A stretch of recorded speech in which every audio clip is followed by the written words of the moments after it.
3-jarige hengst die al met heel veel kracht loopt. En Toto Junior lijkt het toch goed te doen in de fokkerij. Uit zijn eerste 2 jaargangen zijn al een heel koppel paarden aangewezen voor de tweede bezichtiging en uiteindelijk aangewezen en goedgekeurd. De 2 van zijn zonen zien we dan vandaag.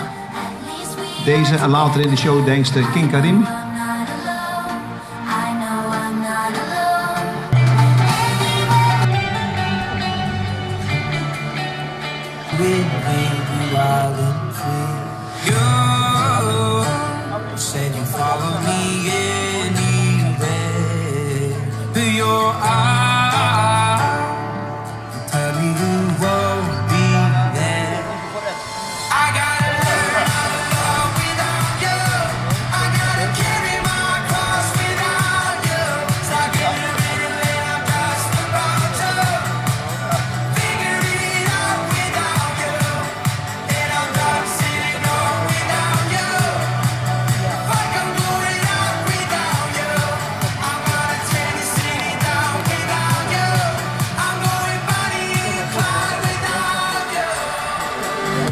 Maybe applausje erbij even.